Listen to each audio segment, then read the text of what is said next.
Hello, welcome Jaysree. So welcome to People, Passion and Purpose podcast with Pungi, and it's a joy to have you here.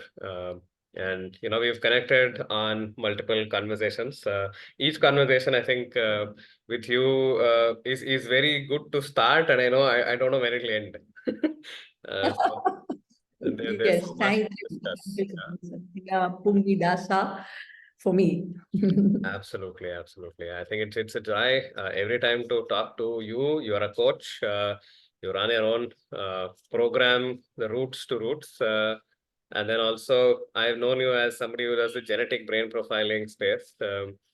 And I know you are somebody who loves cats, animals. You are a art of living personality from that place.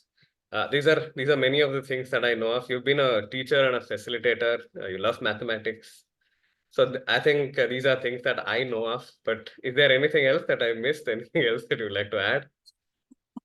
No, I think one thing I must say when you introduce, I still remember writing my first resume when I was 18 years old, and I said, I want to be a teacher, and it's a profession of choice, not chance. So I'm one among those few who is very proud that I'm a teacher, and I have been one. Of course, presently the director CEO of my own company, running an academy, doing various kinds of facilitation programs, but at the core of it all, it is all about teaching learning processes. So I'm glad the invitation. The thing I would like to add, perhaps, which really was a turning point even for me, was when I was a teacher and I got this opportunity to be chosen by the Japanese consulate to represent the country as the ambassador, the cultural ambassador of India.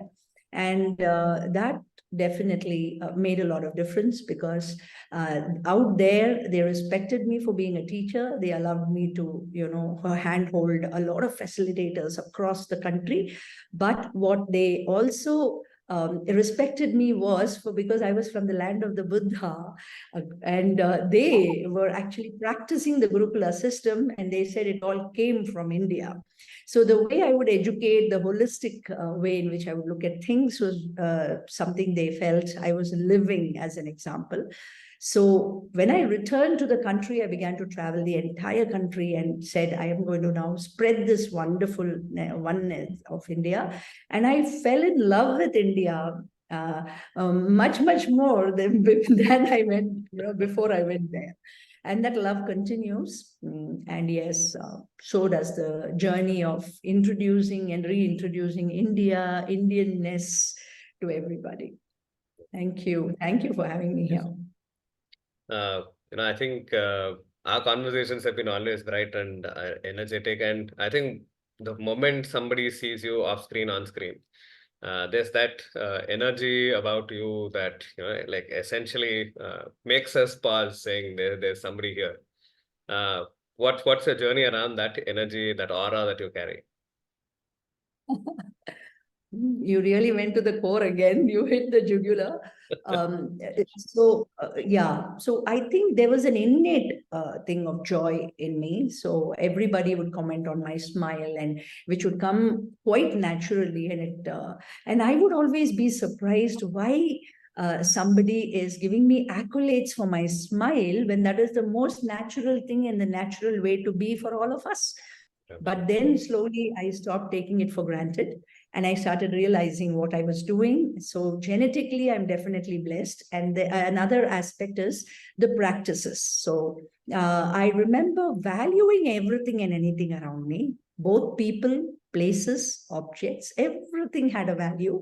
I'm a person who gets a lot of energy through extroversion. So, and I never would find fault with anything around me. And that would give me a lot of energy and joy, very embracive of everything. But soon, I also realized that I have a lot of respect for all the gurus and the Guru Parampara that we talk about in India. So may it be Shirdi Sai or Satya Sai or now presently Sri Ravi Shankar, who is my guru.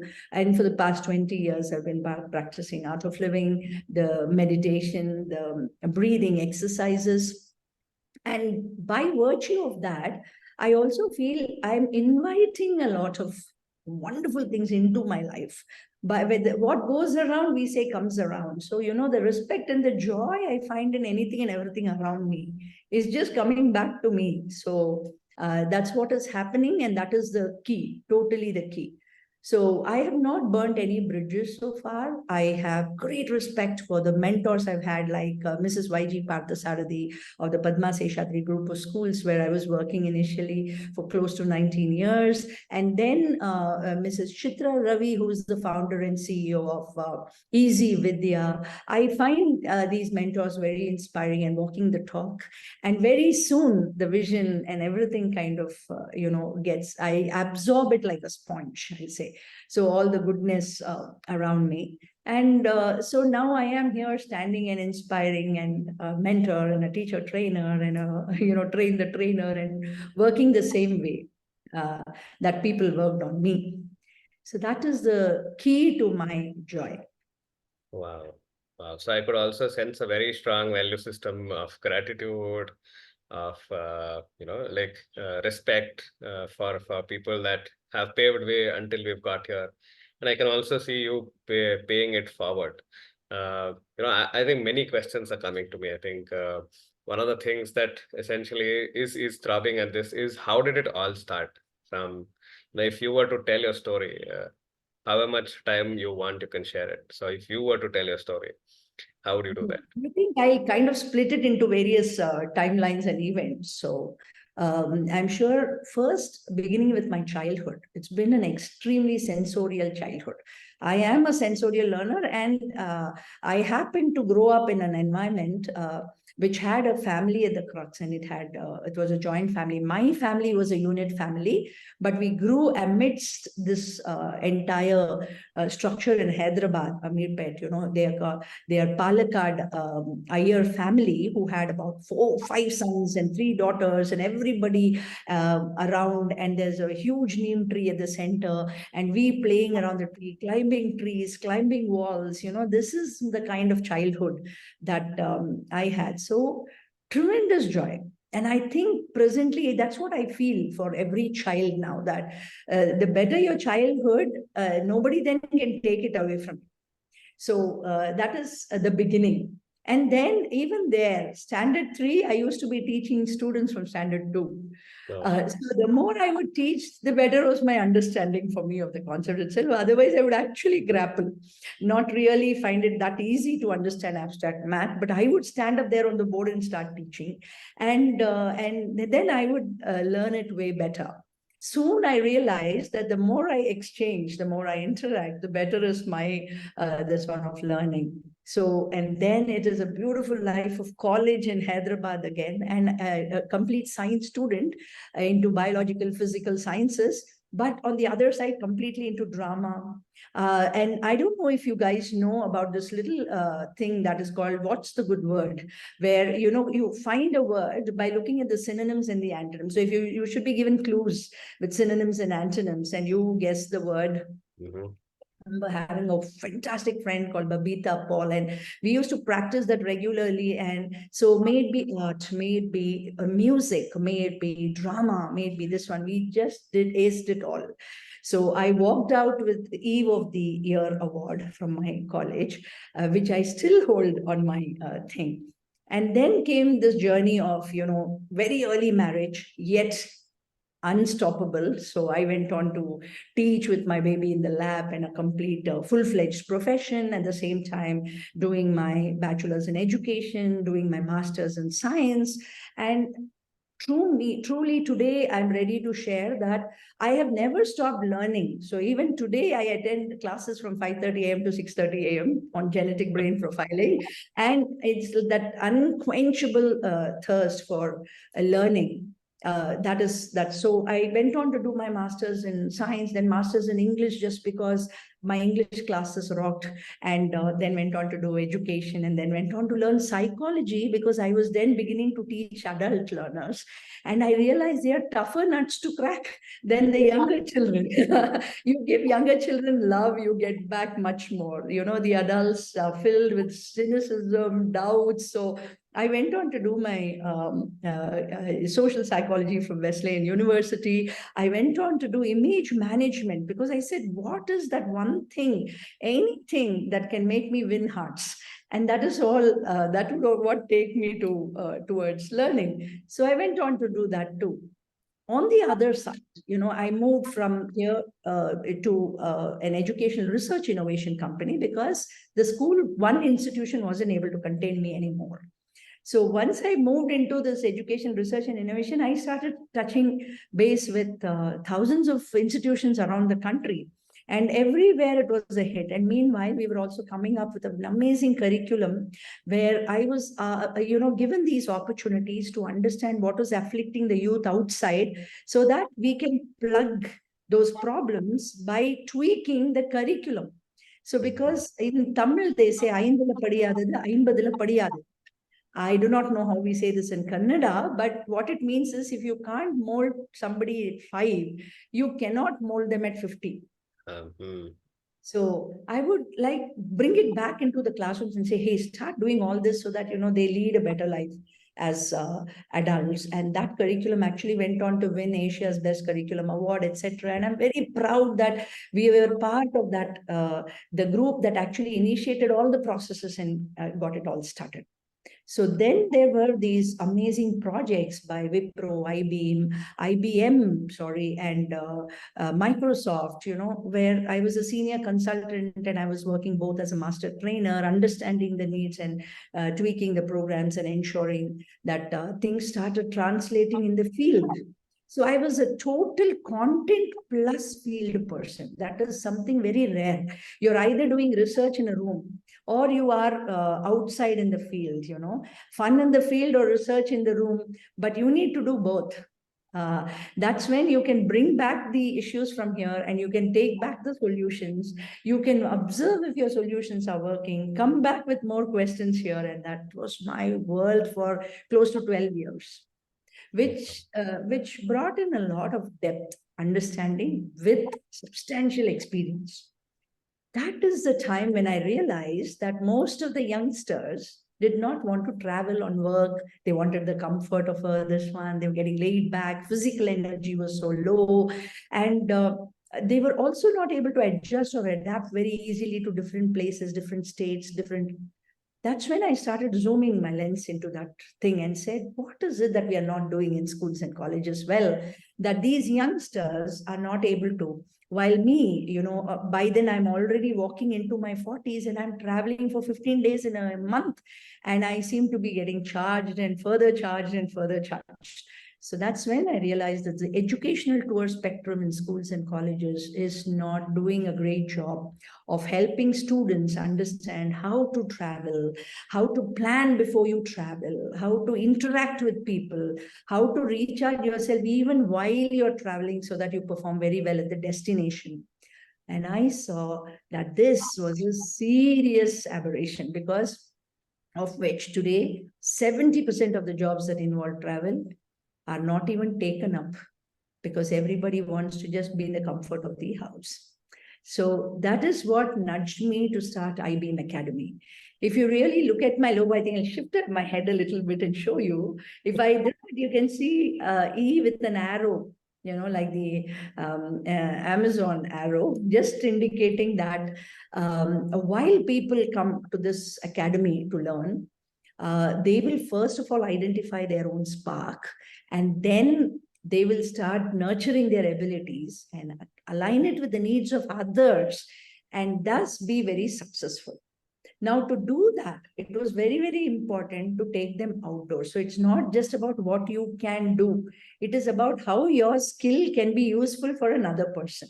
That is what will make you, because we are all gregarious animals. End of the day, we are social animals. We need to work with each other, collaborate in order to achieve anything in life. You can't sit all by yourself and do anything, right? So that is when I said, okay, any session that happens, let's kind of take them outdoors, but not into fancy resorts, but the streets, into the temples where you're going in with your family now and then and spending a nice whopping thousands of rupees for your pujas, but not really getting much out of it. Or, you're going into the churches. What are you really doing in all these places? Became my biggest nudge. And that is how IBM Academy began. And today I serve schools, colleges, corporates, individuals, and through 5 programs of mine.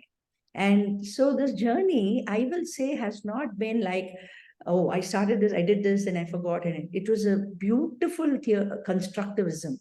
It's been like one on the other and the other and the other. And then it just kind of opened up into something very, very complex and very comprehensive. Amazing. I think, like beautiful journey. So, in terms of where you started, how it all shifted, and I think I have the same synchronous thought process in terms of how our value education in the system is slightly getting off track in terms of, starting to learn coding at 6. Also essentially the faster we are getting into education and examination mode rather than exploration mode at all. So I don't know if people. I know of a lot of young kids who are hitting puberty who've never traveled in a bus, like 14 years, 13 years. They've never traveled in a bus. And for me, the Yes. moment I traveled in a bus, that was a whole new world. It was a whole new world, and everything else opened up. And that experience with how we talk with people, how we uh, are able to put our point across, how we connect, and like with you, how you smile, that most natural self. That I feel is very strongly, in the gray area. I don't see a white and black anywhere. Yeah. That's right. So, uh, agreed. So it's very important when we really look at anybody around us to kind of always keep your eyes and ears open to the challenges that they are facing. And in every challenge is hidden a golden opportunity, right? So, because one man's challenge is another man's opportunity, and I can prove it to you from my own journey, right? So, when I said most of them were not traveling on work, and while I was traveling and I was training a lot of youngsters, and they would quit their jobs so quickly, attrition rates so high in the field of education, and even if they are only teachers in the neighboring schools, but not really going out of your way to actually embrace all kinds of people around, and take something from here, go collect something back from there, etc. Today I have touched the grassroots level, almost every part of the country, and I have one liners for every part of the country. Though we are only divided geographically by imaginary lines, I still am surprised that every time I go to a state, even to little pockets, I see such a marked difference in their attitude, their behavior, their expectation of life, etc. And that is not only mind-boggling, but it is also something that makes you think, can I just apply one solution to everybody, or do I need to tweak it every moment, because it's like, so it's so important to understand their temperament and completely accept them, because one man's medicine is going to be another man's poison. So, or the other way around. So while this is a very, very essential component, and unless you travel and walk your talk, we are not gaining anything. So I will tell you from also the genetic brain profiling perspective, where I do a lot of genetic brain profiling too, which is the latest addition to my entire repertoire of work. I'll say, if you are a sensorial learner, you want to experience a lot of things, with your sense organs. If you're an intuitive learner, then you'll tend to understand it from deep within yourself. And because you've understood, you might refrain from taking the experiences. Now, the issue is, if you do not really embrace experiences and go for the experiences, you might still miss out things. You might be living in your head and not living in reality. So this is something that is happening. If you see people not taking enough experiences, and if you that means they are intuitive learners, they're just getting it and they feel I got it. Now, why do I have to go and experience it? On the other hand, you have a bunch of people who just don't get it unless you show it to them. And but for both, these sensorial experiences are very important in order to enrich and learn it in a very holistic way. So this is something that I feel is missing in the school sometimes. It is done, but it is done in bits and pieces. It's not a part of life. So if you look at, I will now go into that question that you asked on values. Values can be just in the head. There are so many who can give you the best of quotes at the right time. Intuitively, they understand it, but it's a long way from practicing it. Oh, yeah. Right? There's a small statement I make from moving from being in a yoga class to being a yogi.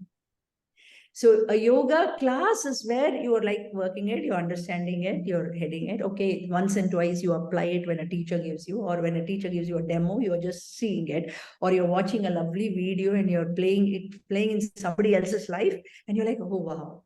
Okay, but the other part is when you realize. How do you realize the value? Unless you've gone through a challenge and you have been immediately able to pick on this particular and knowledge and then apply it when it is required at that moment. Even 2 minutes later it's gone, 2 minutes before it's of no use. So are you applying for this? You need to be in the experience zone. You can't take away from the experience zone. So when it came to values, what we did, I remember much earlier, almost 30 years back when I was a teacher too, we used to bring values right into the lessons. And we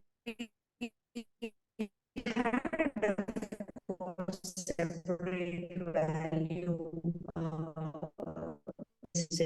but Hello. Hello, Jayshree, are you there?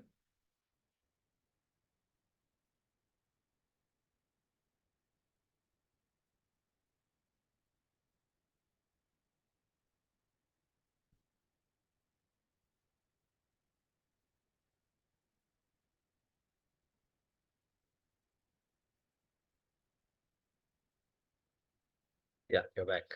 yeah, we are back. We just lost you for. So you were telling about values, walking the talk. Yes, walking the talk, and how you need to experience in order to realize that.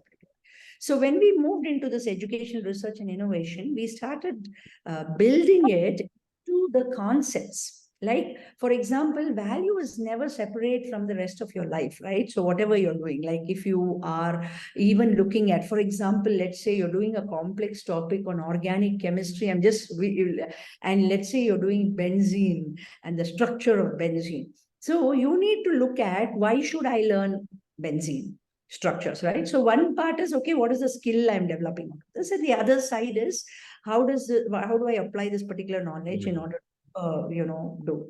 But when you zoom into benzene, it has very special qualities of bonding, which actually makes its structure so unique in a way. So you can actually start talking about how do weak bonds connect and how and become stronger, and how this one, and you can actually take a lesson on collaboration and relationships.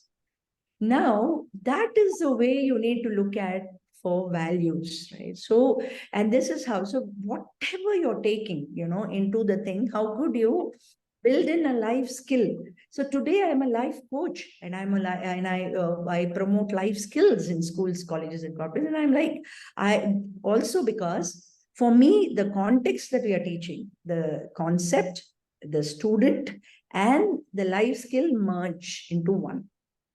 That's not easy to do. It has to be the way you think and the way you work. So the more we practice this and more we realize that they are not separate entities, they're all fused into one. And that's how you breathe. You can't say, wait, let me breathe, finish breathing, and then come and I'll sit down to eat.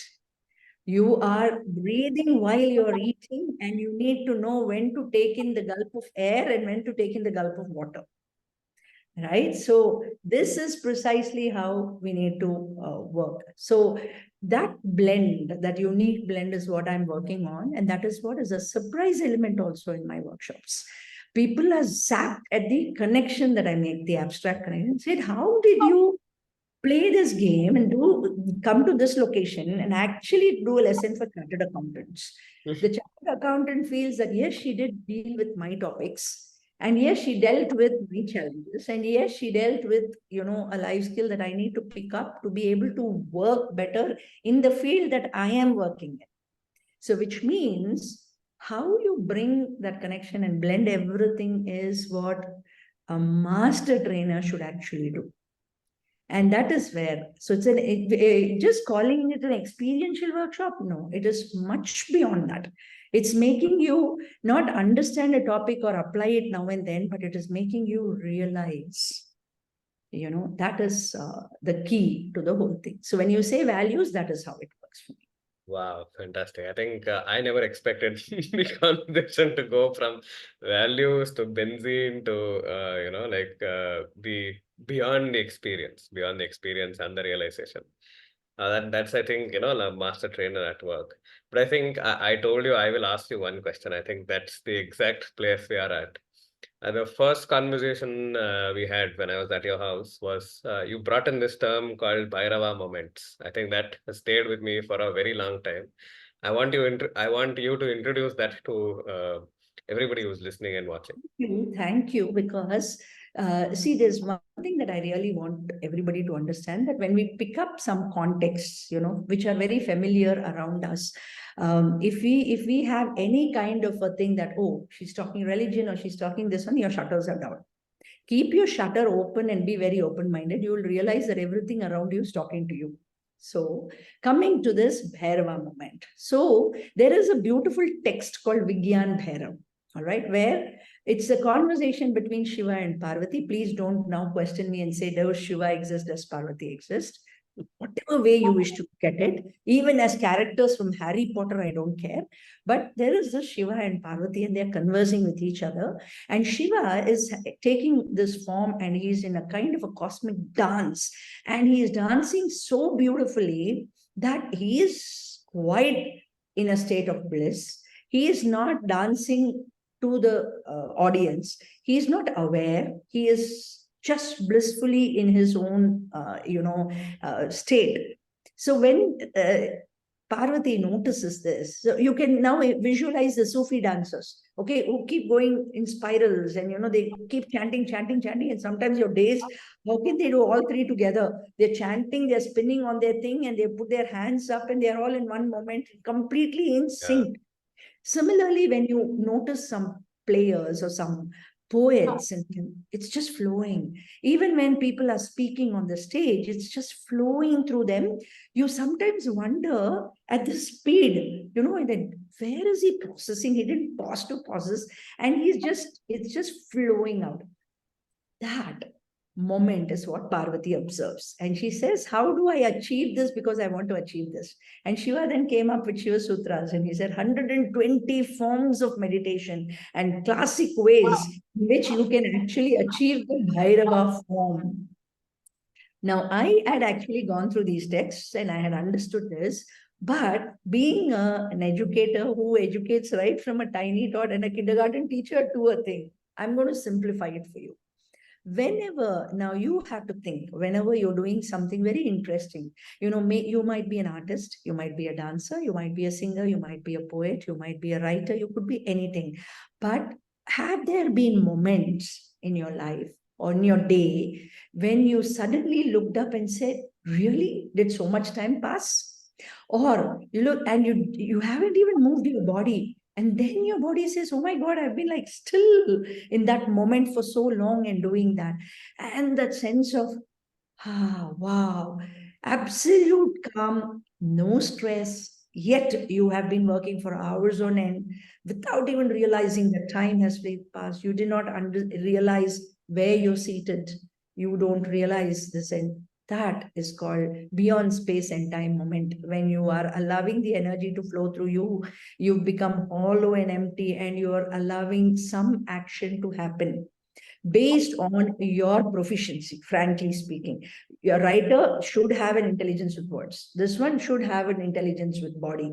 A singer should have intelligence with the vocal cords. Yet for everybody, it's that moment when they lose all sense of time and space. That is called Bhairava moment. And it is said through the through all the ancient texts, that the more Bhairava moments you have during the day means you're leading a richer and a richer life. Oh yeah, So absolutely. before the Bhairava moment, you might be studying something, you might be learning something, then you might be just applying something. That's what I meant by learning, understanding, application, but realizing. The realizing from yoga classes to becoming a yogi is also becoming Bhairava, where you know what to do. Sometimes, despite doing so many yogic practices, I know I lose my temper sometimes. But how quickly you come back onto the frame matters. But not losing it in that first place is our journey, right? What did I do wrong? How did that awareness slip? So awareness has slipped. Accept awareness did slip, which means we are not there yet. So this is what Bhairava moment is all about. So for you, Pungidasa, especially when you're flowing into poetry, and this one, and I remember you telling me that in recent times you wanted to write 100 poems in 100 days, and you ended up doing it in 3 days. And it just like unstoppable, it's flowing, which means there's a thought process, there's the thing, and the words and everything is flowing, and it's coming into some meaningful entity. That's why they say poetry happens. Nobody writes poetry. Absolutely, absolutely. So that is what is called Bhairava moment. When things happen, you realize. So two things happen at the same time. Humility, definitely, because you've surrendered to some force. It is still you doing, no doubt about it. But you also know it is not you doing. Absolutely, yeah. That You are a is the medium. Bhairava moment. So where the humility comes in, you said, and you're like, wow, I did it, no doubt. On hindsight, you might even feel proud about your achievement. But you know, at that moment, there was no pride, there was nothing. There was just a smooth flow. And you're tapping something from the universe. You might even have written something that you never even knew you knew. Absolutely. Yeah. I think that is, yeah, I can categorically say yes to that. I've had, I think around 8,000 plus Bhairava moments across, just writing. That flow, you're very right. I think that humility part comes in because you realize that it was not Sunil. And one of the very strong reasons I have a pen name is because it's not Sunil that's writing. Somebody, I become somebody else when I'm at that, and the pen automatically moves. So it's not, I am not thinking those words, it's happening. And it's a separate feeling. I think it has to be experienced. To be It's experienced, and it has to be realized. realized, yeah. Realized. It's one step above experiencing also. And that is why perhaps the day you met me also, the word Pungidasa stuck to me more than Sunil or anything else. I said, wow, Dasa surrender already. Pungi itself, for me is more like a flute. So it's like Pungi Bajana. That's how I looked at it. And I was like, wow, he's already hollow empty and he's flowing. What a name. And that is, so this is what I mean. So during my sessions too, it's very difficult for some people to understand how I conceptualize things. While I have a framework, I am a process-centric person. I'll have a framework, everything. I also have many Bhairava moments during sessions. I'm totally in love with the people I work with. Totally in love. And Absolutely. that love is, I can't explain that love that I feel. I love the children who are going to receive it from the teachers. I've trained close to 87,000 and more teachers so far. Wow. Education is, and I walk around the country. Like I don't get tired doing that again. But the moment everybody knows, they become part of it. It's like a concert, and the musician is doing it, and he knows he's practiced, he's learned, everything is okay. But the day the audience is also flowing and the energy becomes one, he and everybody knows that it was something else that was playing there. Oh yeah. So imagine, this should not happen only in a musical concert, or it should happen even in a learning session. You're Absolutely. using words, that is how words should become music. And that's, in another, when you said roots to roots, like it's the bhava and the artha, the word carries it. And that bhava and the artha is what, quenches the thirst. Oh, So yeah. that Absolutely. is, yeah. Absolutely. Because now that you mentioned bhava and artha, and you said 120 spaces of meditation or types of meditation, you know, it stuck me that why do people meditate on one single word? Because every time they're meditating, there's maybe one layer that they see it differently. And that changes everything, the artha, the bhava, and the gunas to that particular aspect completely shifts. So in classes I take around helping people, now I can put it saying I help you experience Bhairava moments. I can actually put that as a tagline. So Yeah. I help people realize that they have something inside. That Today, feels when you become a yogi, and see, if I can say one other thing that happens in my life, when you said, how come you're smiling every day? I don't see work and people as different, or life and the son or home, and everything is a space for education for me. So I'm able to translate temples into classrooms, and everybody gets just stands there and says, "How temple a classroom? A temple is always meant to be a classroom." I start, and then how learning processes happen, how I connect with muses. So even the little traditional cultural aspects that we have, they are becoming extremely profound moments like this time. Even the Bommakulu during the Navratri, just one day before the dolls start appearing to me, and then I go and the flow happens. It's a total Bhairava moment. Within a day, I conceptualize the entire theme and what the word, the dolls are coming in, everything is happening.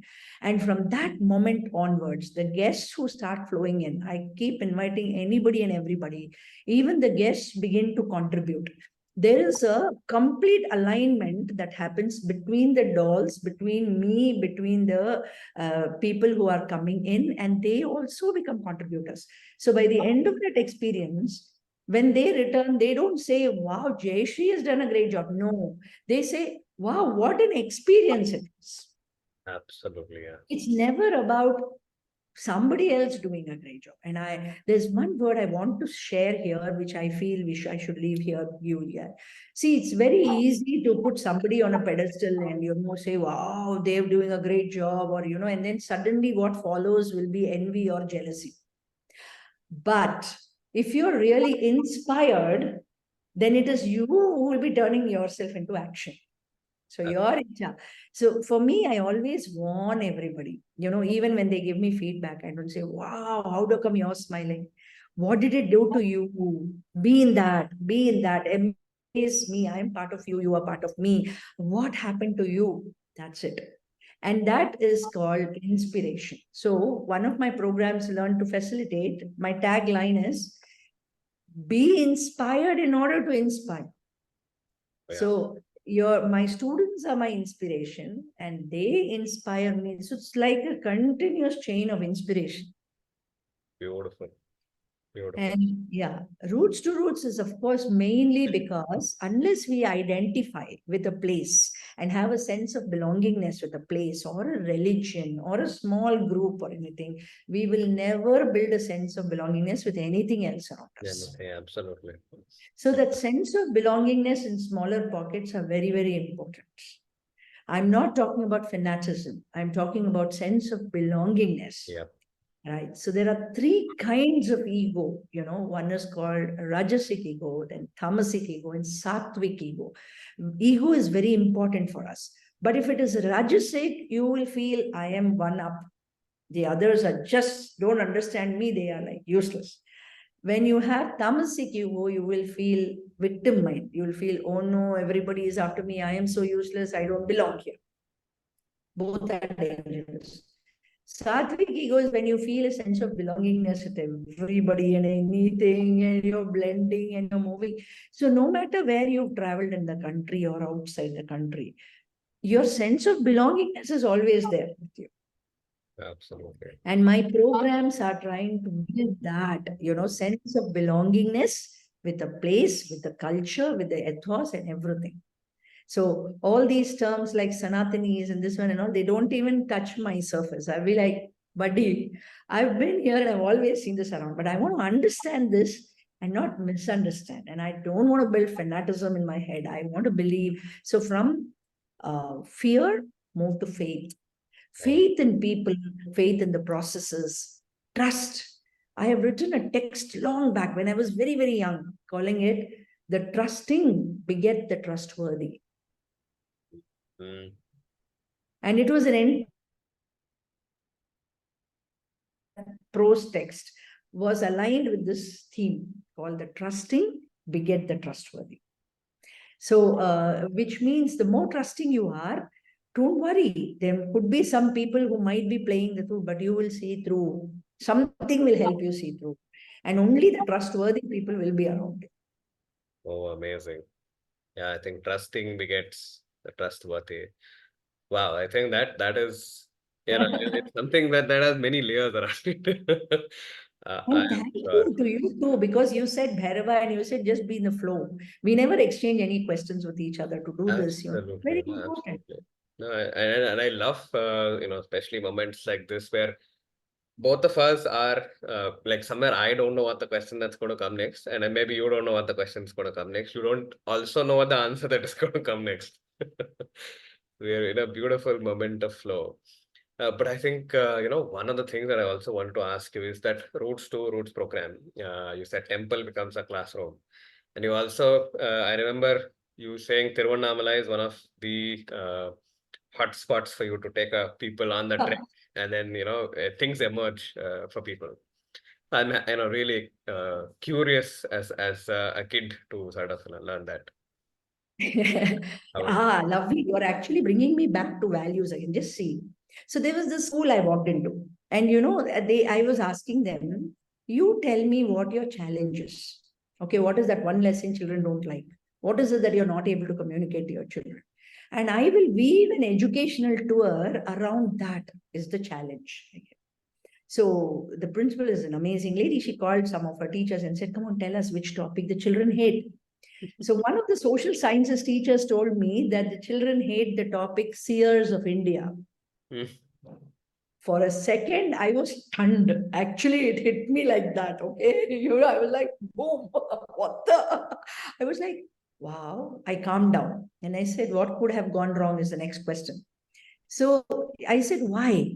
They said, well, they're asking us, why do we have Ramanujacharya, Shankaracharya, Madhvacharya, we have that Acharya, this Acharya, and then we have Advaita, Advaita, Vishishta, Advaita, and this one, so much they just come here. Doesn't make any sense to them. Everything is kept at a very different level, this level, and that's it. Nothing is relatable. So I said, you missed the core. The core is almost all the seers. They were very, very close to nature. They understood our nature too. And they created powerful hacks to help us live well. They were the best social reformers at that time. They were the most compassionate people who understood our pain and came up with powerful hacks. It is a different story how people use the hacks later and keep it to themselves with vested interests. But that is never the thing of a seer. The minute I said this, they said, wow, we never looked at this like this. I said, be with nature to understand your own nature, and that is what they followed.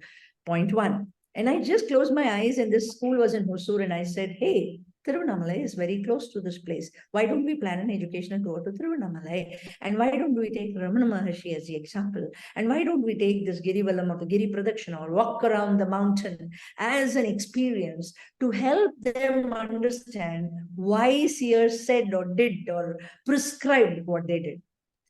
Zoom. Okay, I come back. The school is not yet ready with logistics and money, but my mind is roaring. I just sit here and I had the most beautiful Bhairava moment. Trust me, at that point of time, I didn't know astrology, I didn't know Vastu. But all of a sudden, all the knowledge is pouring through me. I do not know if it was something that was there with me from many gen. I have no clue.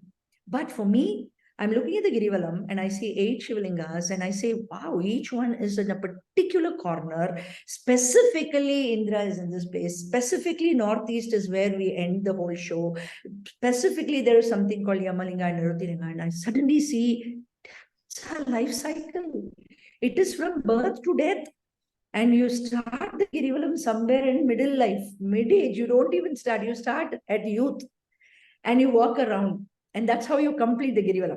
I was like, wow. And then I started zooming into each linga and said, Ramana actually asked us to walk around the hill. And yes, there are saints there are sons. Yes, it is herbal. All that is fine. But this place is so hot also, it's like a burning furnace. What could it be? And then the Eastern text started pouring in for me. I realized that if you're looking at your own body, the microcosm and the macrocosm, and there is a link between the two. So I realized that, okay, this is the Manipura chakra, the seat of knowledge actually. And knowledge always burns. You need to digest knowledge, just like you digest food. Wow, I said, okay, so Tiruvannamalai means you will have the ability to gain knowledge and digest knowledge. That was the first thing. Then came so at each linga, I started creating activities which will help you realize the power of that particular place. Because this was actually constructed by very learned Siddhas. Siddhas are called those people who knew how to help us live well and live healthy. So when I looked at Indralinga, it was actually talking about purpose of life. So, and the Adipati of Surya. So there you have to do a Surya Namaskar, get yourself straightened up, and then you should actually sit down and work on why am I born? What is the purpose? What's my strength? What is my weakness? What can I make money out of? What is the job I should be in? Where should I be working? That is where you have to think about it. The next is Agnilinga, where it is about dropping one of your prejudices so that you can move forward. And there I constructed a very beautiful reflection scroll and a psychometric, almost a psychometric test. An evolved master saw that and said, how did you even come up with these questions? I said, I just did. Because I realized that I can't just go and tell people, drop a prejudice. You don't even know what a prejudice is. And at that point of time, how will it surface? So I gave them this questionnaire, the answer, and all of a sudden things would open up and they would drop one prejudice and move. And that's started this journey. So today, Tiruvannamalai Girivalam is not walking on a full moon night just around, because Ramana used to walk twice during the day, and this one never only Purnami. He used to walk every single day and just said walk. And I started looking at every space and conducted activities around. So today, people from 5:30 a.m. to 5:30 p.m. walk around. And the previous day, we go into the Garbhagraha and we realize that the heat there is very different. And now in recent research, it's found out that there's a Tesla coil kind of heat. And I've always made people experience that very different heat inside there. And also realizing that anybody who touches Tiruvannamalai or passes by is developing a thirst for knowledge. So today, entrepreneurs, businessmen, family members, and some pockets of individuals just call me and say, "Can we join you?" And I start the journey. So every 2 months, there is one trip happening to Tiruvannamalai. It's called Roots to Roots, ROUTES to RO2S, but it is called Giri Pradakshina around Tiruvannamalai. That is a signature program. I am now working on one is Madhava's March. I've told you you're going to contribute a lot to that also, Pungi. Dasa, because that is also Purandara Dasa's place, and it is about Adi Raja. All of them actually came even in the doll display this year. So that place, Madhava's March, is because, in fact, very interesting. A very young gentleman asked me this question. He said, "Why is there discrimination there? Why are there three kinds of food being served? One for Brahmins, ascetic who are practicing, one for the regular VIPs, and another one for the normal crowd." So I just told this young gentleman, if you use the word discrimination, I'm not going to talk to you because we'll get into a war zone. But if you're able to reword that and call it discipline, I'm able to explain it to you. He was stunned. He said, with one line, you have already crashed the debate. It's over. I said, if you want me to explain discipline, I can. And then I explained to him the kind of life the gurus there live. And they do not even want to get, the air from you or the sweat or thing, and what kind of, because they need to go into the altar 18 times a day and, sit in that little thing and, do the puja for all of us. They are this thin. They eat very, very sensitively, and they're just trying not to get all, absorb all yours, but in fact, just keep the divine thing and radiate the divinity. So they have a responsibility, and thus this is how they build. Because if you're not like that, if that's sattva, you could get angry suddenly, you could lose this one, or you could get a, or you might feel cravings to eat. They are not expected to get any of that for the rest of their life. That is the kind of life they lead. So it was beautiful. And then I said, see, when you go to a college or any place, there are certain codes of conduct, uniforms, etc. How is it that you object so much to uniforms in a particular place? So understand it as a discipline, say why the discipline, what is the core objective of that place. It might be very different from, and always go to a place that suits you. Because if you don't have faith there and you're still walking into the temple with so many doubts in your head, you're not going to benefit anyway. You need to surrender, you need to let go, you need to observe, you non-judgmental. It's easy to say all that. Be non-judgmental and accept and see how it is benefiting them. Also see how it is not benefiting them. And you choose the path that is right for you. Absolutely. Yeah. Yeah, absolutely. And I brought this in the curriculum for standard 3. I said, wrote a line saying, we brought it, in fact, a team. Religion is a choice. It's based on what your family follows. And once you are mature, it is your choice. Absolutely, yeah, absolutely. So many amazing, lines. I am, at a loss of words into which tangent to go to. Yeah, in fact, people who listen to this will have to listen again, because there are so many aspects we've covered. So But many that's aspects you've beauty. covered. Yeah, absolutely. And I think it's almost been an hour. Like there's another podcast coming, hopefully with you sometime soon. Because I love this, because somewhere also there are hints, there are things that come along in terms of words, in terms of people that you meet. When you said Madhava's March, I think it was like, oh wow, fantastic. And then we are at March. This is 1st of March that we're Yeah. talking about this. Yes. Um, the powers at work have put certain things at play, and for all those that are listening to us, I think it's also a space that you're meant to listen to this at a time, at the place, wherever you are. And yeah, I think Jayshree, thank you for your time. Is there anything that you would like to close with? Very interesting. The bell rang and somebody has not been picking the door. But however, the beauty is continue to be spontaneous, continue to be, because there's somebody out there who's looking for inspiration. Every word, every line matters, and just like we have basked in the wisdom of so many mentors and teachers and seers and bigger people, let us all be very, very open-minded and receptive, because the Guru always says one thing, like Guru is the one who awakens knowledge in, right? Always says, keep your receptors clean.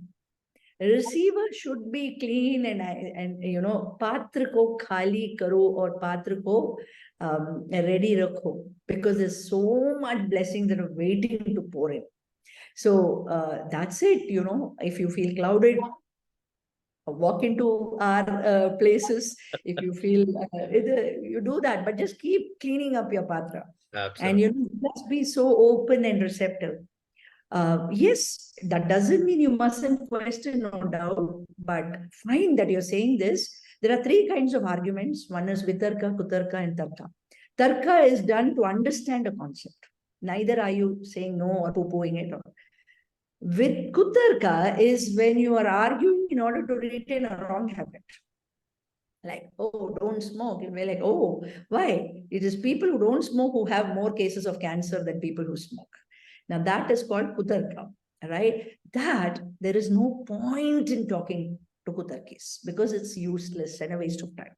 Vitarka is when you do tarka to retain good habits. Now, what do you mean by good habit? Anything that helps you evolve physically, psychologically, emotionally, economically is a good habit.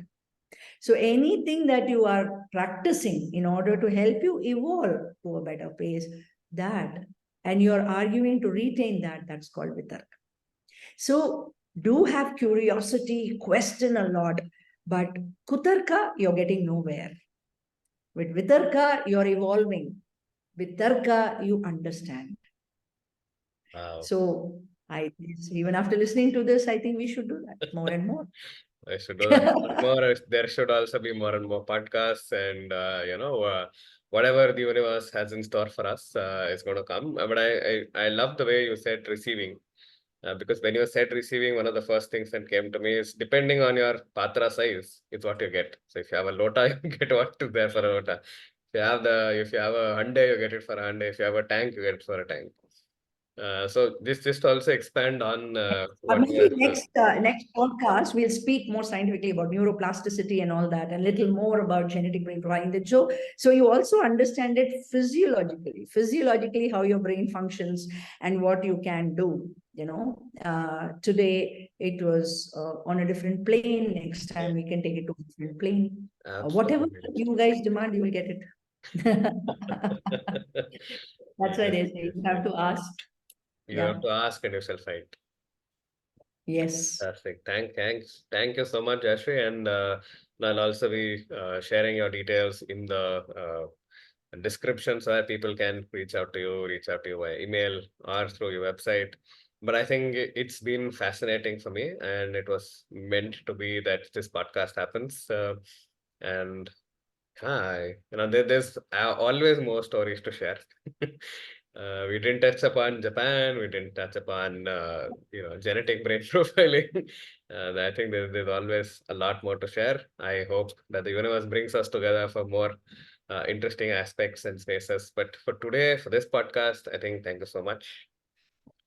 Thank you. God bless you.